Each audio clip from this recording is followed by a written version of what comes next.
All right, imagine this.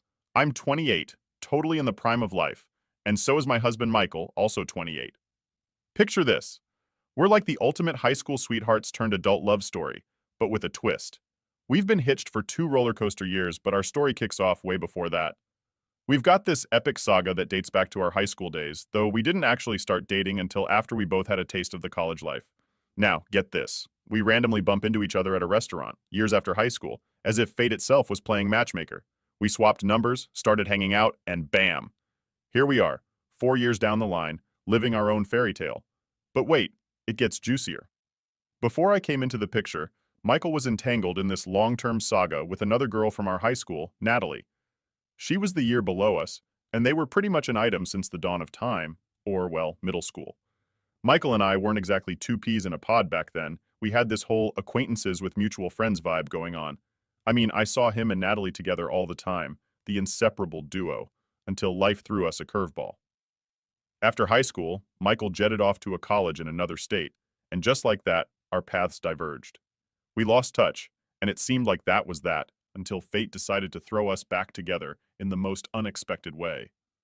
So when Michael and I had this unexpected reunion at a restaurant after years had gone by, curiosity got the better of me, and I just had to ask about Natalie, his high school sweetheart. What he told me next was straight out of a drama series. They had called it quits a year and a half before, and get this, Natalie was the one who ended things. She wanted to find herself and explore the world on her own terms, which was code for wanting to live the single life and check out other guys, all while keeping Michael on the hook as her safety net. Classic move, right? Michael, being the good guy he is, tried to keep the peace and stayed friends with Natalie after the breakup, but he wasn't about to stick around for her games. By the time fate had us bump into each other, Michael was pretty much over Natalie, having grown leaps and bounds from the guy I remembered in high school. It didn't take long for Michael and me to hit it off. We connected instantly, finding a kind of comfort and ease with each other that was totally new to him. Fast forward to now, and Michael's convinced that the chill vibe we have is something he never experienced with Natalie. She was all about the chase, believing that playing hard to get and flirting with other dudes would somehow make her more desirable. She'd vanish for days, living it up with her friends, never once checking in on Michael or caring about how her actions affected him. Michael stuck around longer than he should have, blinded by youthful naivety and the pressure to make things work with his first love. Plus, his mom was Natalie's #1 fan, which didn't help matters. Natalie and Michael's mom, Linda, had this bizarrely perfect relationship, where Natalie could do no wrong in her eyes. Every time Natalie came around, Linda was like a completely different person, showering her with praise and making Michael's decision to stay all the more complicated. Michael spills the beans about how Natalie, in her quest to remain the golden girl, would lay it on thick with his mom, Linda. They were like two peas in a pod, endlessly gossiping and throwing shade at pretty much everyone in Michael's circle, especially the women. It's like they had this secret club where the membership fee was how well you could butter up the other. Natalie, with her picture-perfect looks, had Linda practically eating out of her hand, which, let's be honest, made the whole situation even more twisted. Michael's confusion about why his mom would keep this up after the breakup was as baffling to him as it was to me. But Linda, ever the Natalie fan club president, didn't see any reason to cut ties. She kept inviting Natalie to all the family gigs as if nothing had changed, arguing that they were still buddies. This weird friendship between Linda and Natalie persisted, making things super awkward when I entered the picture and was introduced to Michael's family during Christmas 4 years back. We had been a thing for a solid 8 months by then. The atmosphere was charged, to say the least, with Natalie also in attendance and launching a full-on snark attack on me. My appearance, my style, you name it, she had a backhanded compliment for it.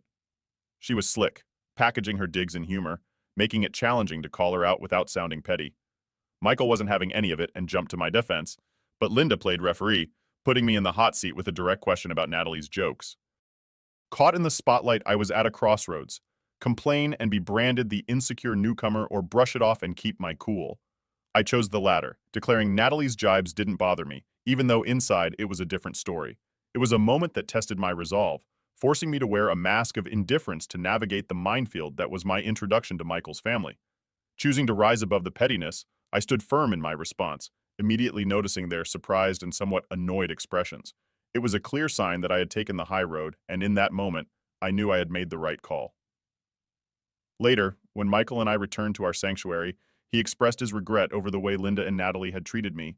He even offered to have a word with his mom to ensure Natalie was no longer part of our gatherings. However, I insisted he do nothing of the sort.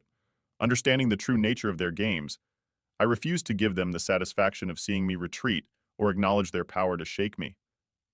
I was determined not to let them think they had succeeded in making me feel lesser or intimidated. In essence, I wanted to prove my resilience, not just to them, but to myself.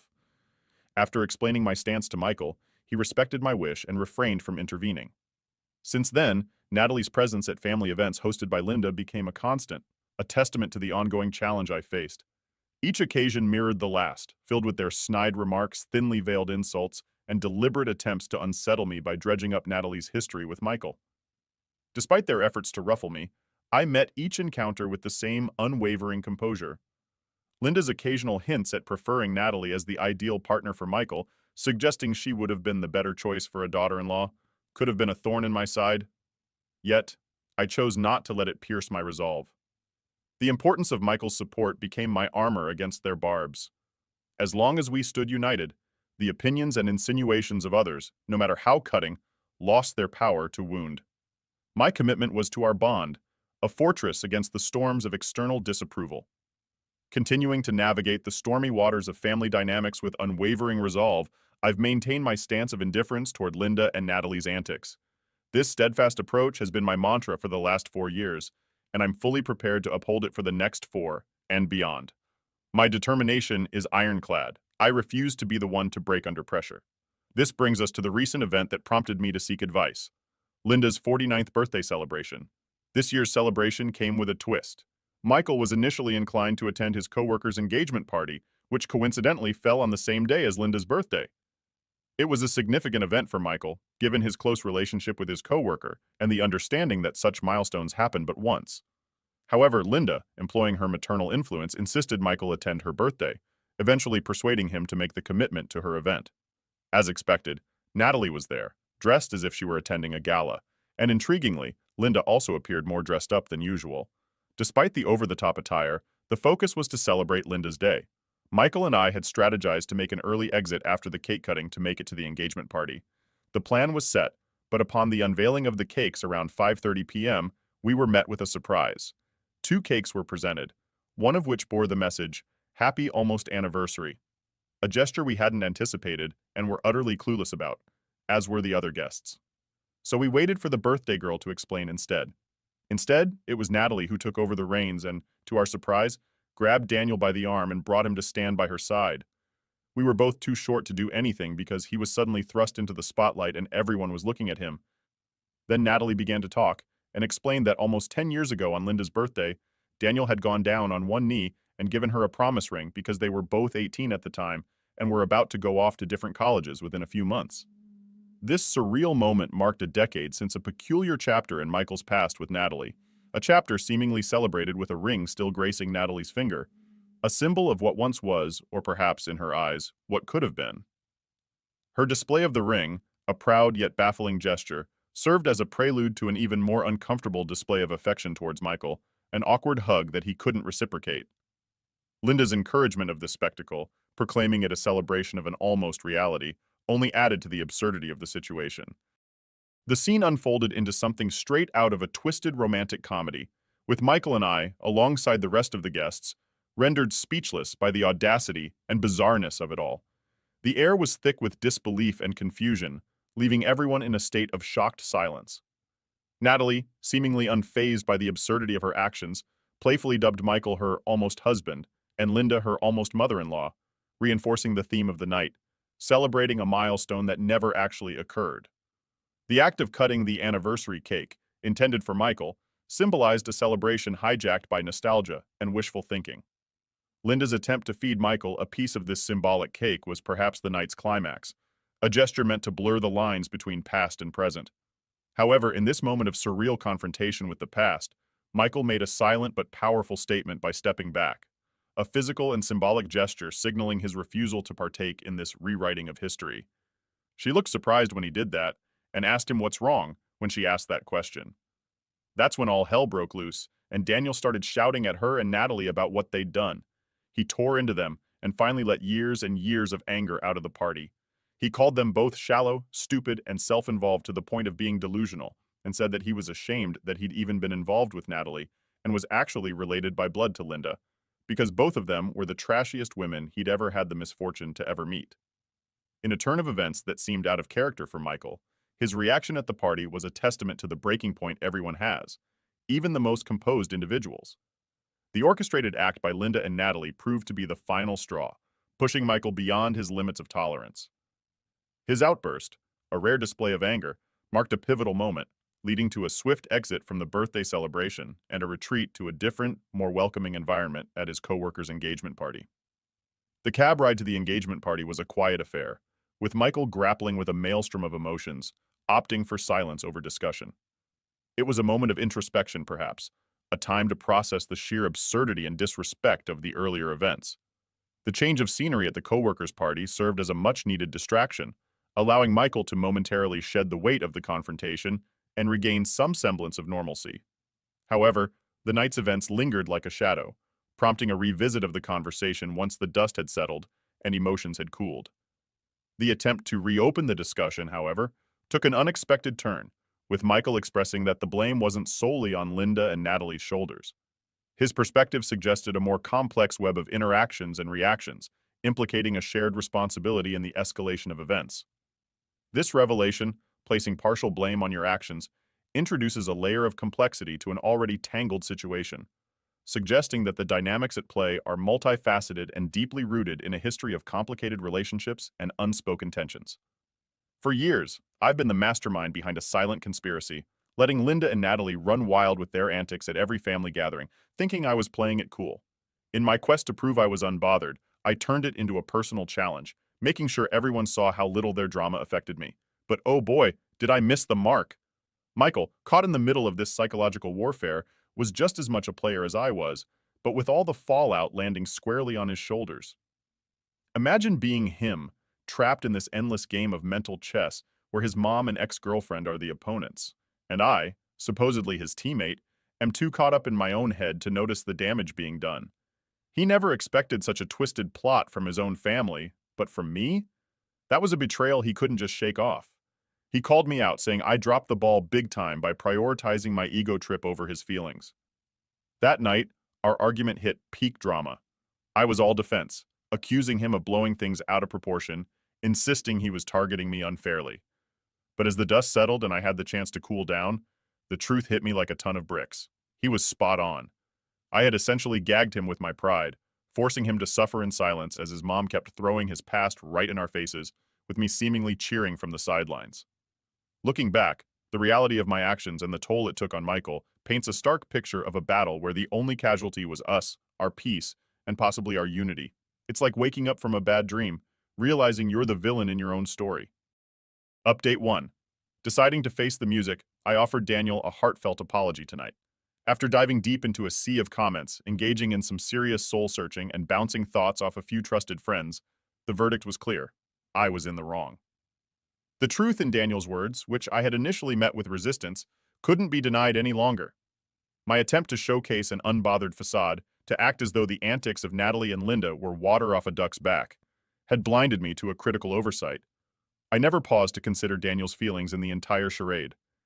In my relentless pursuit to appear unaffected, I had inadvertently placed my need to win against their pettiness above the emotional well-being of the person who mattered most. It was a humbling realization, acknowledging that my actions, or lack thereof, contributed to Daniel feeling sidelined in his own personal saga. This apology was more than just words. It was an admission of my short-sightedness, and a vow to prioritize our collective feelings over individual pride or the need to maintain a certain image. So for his sake, I should at least let him put an end to this, if he wants to. I made him put his own feelings aside for years, so that I could win some sick mind game with people who I didn't even like. And in doing so, I jeopardized the one relationship that matters the most to me.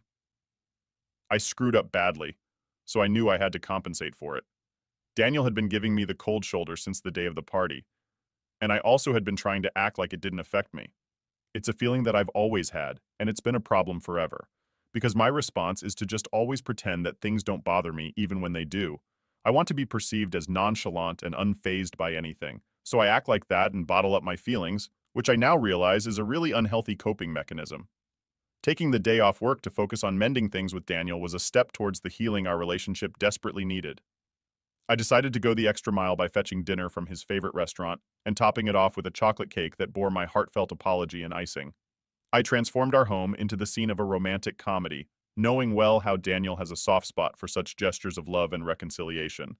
My actions were driven by a profound sense of remorse for the unintended turmoil I had caused, a tangible effort to make amends for the emotional strain I had unwittingly imposed on him.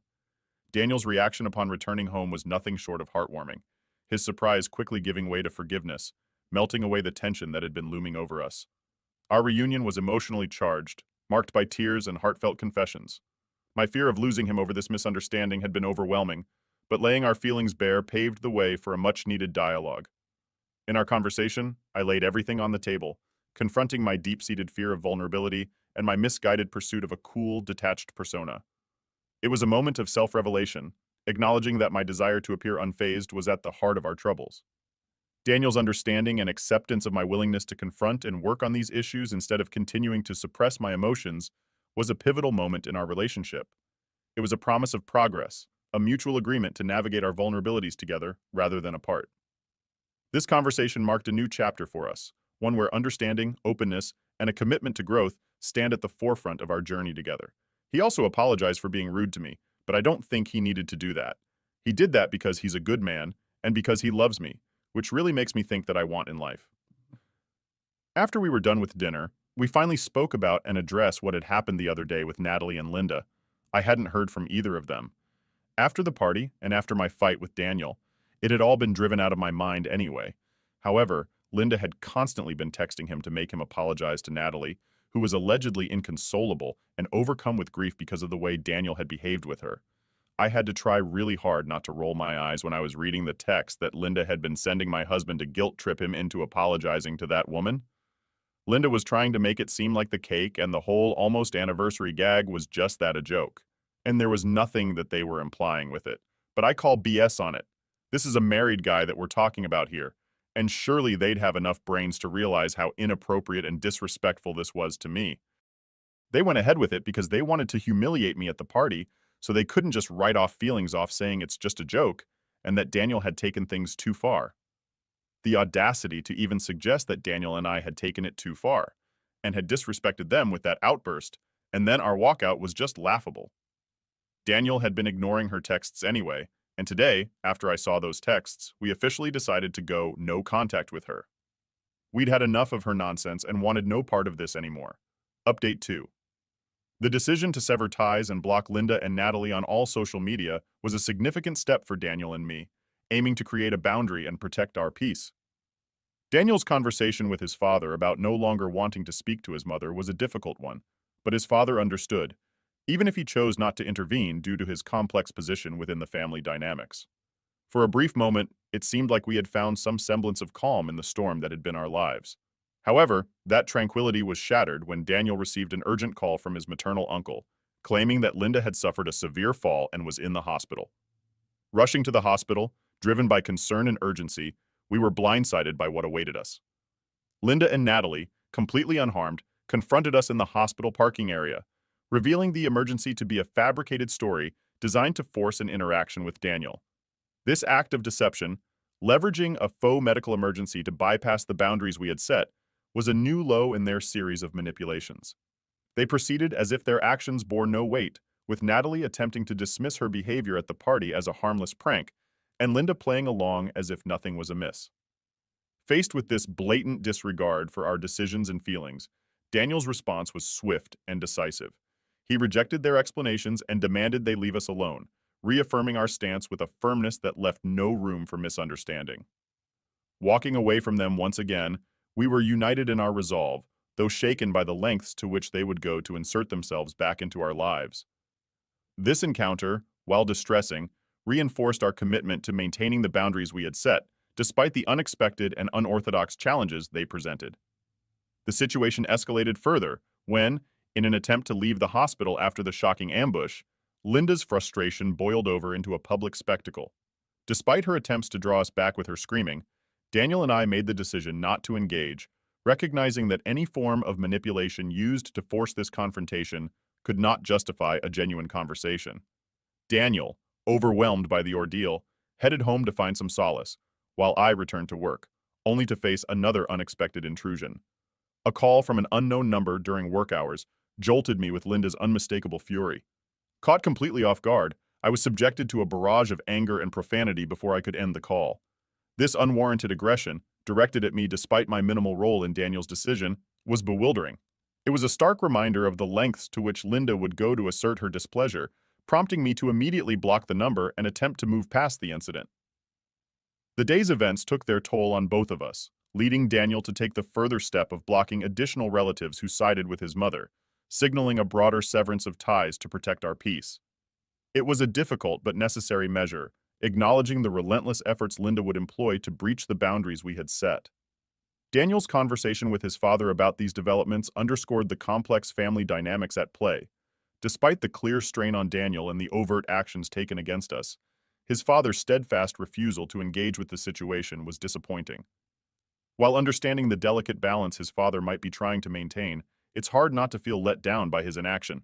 The expectation that he would at least attempt to mediate or provide some support to Daniel, especially in light of Linda's aggressive tactics, would seem a basic parental instinct. Yet, his reluctance to confront the issue leaves a glaring void in the family support structure, challenging us to navigate these troubled waters with the resources and resolve we possess, fortified by our commitment to each other above the fray. Daniel's relationship with his dad is complex, to say the least. Despite his love for his father, it's bewildering how he's never once taken a stand for Daniel against Linda's antics. I've been biting my tongue, solely out of respect for their familial bonds, but honestly, the whole situation screams of absurdity. It's a circus of self-centeredness, and how Daniel, a genuinely decent guy, emerged from this chaos of a family is beyond me. Fast forward to the latest chapter in this ongoing saga. Just a week after my last update, things took a turn for the utterly bizarre. Daniel and I felt compelled to file for a restraining order against Linda and Natalie, following an incident that seemed ripped from the pages of a wild soap opera script. So here's the deal. 3 days ago, on what was supposed to be a typical Thursday treat day for me, involving a simple Frappuccino run to my favorite coffee shop, the scene turned into an absolute showdown. The moment I stepped into the shop, it was as if I had walked onto the set of a prank gone horribly wrong. Linda and Natalie, lying in wait like villains in a spy movie, launched a coordinated attack, dousing me with their coffees in a bizarre ambush. As if the coffee shower wasn't humiliating enough, Natalie escalated the fiasco by smearing whipped cream all over my hair, turning a simple coffee run into a scene of utter chaos. I was shell-shocked, frozen in place, as the coffee shop erupted into a flurry of activity with baristas and customers rallying to my aid. The staff abandoned their posts, and the patrons paused their lives, all to help me scrape off the sticky mess that was once my outfit and hair. Massive props to the coffee shop crew and the compassionate customers who made sure I wasn't alone in this sticky, caffeinated nightmare. Their kindness was a silver lining, with offers to call the police and support through the ordeal. Taking up on the suggestion, I reported the incident to the authorities, pressing charges against my assailants. However, the legal outcome felt like a joke, with Natalie and Linda walking away with mere fines and a warning, a mere slap on the wrist for what was clearly a premeditated act of malice. This incident wasn't just an attack, it was a declaration of war, a blatant disregard for boundaries and decency. The legal system's response, treating it as a minor misdemeanor, hardly matched the audacity and intent behind their actions. But it's clear now more than ever. We're dealing with a level of pettiness and vindictiveness that knows no bounds. Unless you're talking about my clothes from that day, which I can't wear to work again because of the faded brown coffee stains all over the front. Nevertheless, we did press charges and that went on the record, so that'll help with the case. Daniel wanted to take this public and post about this on social media so that more and more people would know and stay away from Natalie and also his mom, but changed his mind when he realized I just wanted to move on from this without any more discussion. Honestly, that incident kind of shook me up, and it sounds silly, I know. But it did make me think that if things were worse, then it could have easily been something more than just them throwing coffee at my face. They could have seriously hurt me if they wanted to, because they knew my routine for my social media, and they knew my address. So this could have gone sour for easily. Daniel and I have had a decent financial year, so we'd already been considering moving, and now after what happened, we definitely will be moving. We'd also been thinking about having a baby, and we're going to start trying soon enough. But my in-laws won't ever get to meet my kids. We've cut off my father-in-law as well after he refused to intervene, even after the coffee incident. Daniel got into a big fight with him and then cut him off as well. I, for one, am relieved I won't be seeing or hearing from these people ever again now.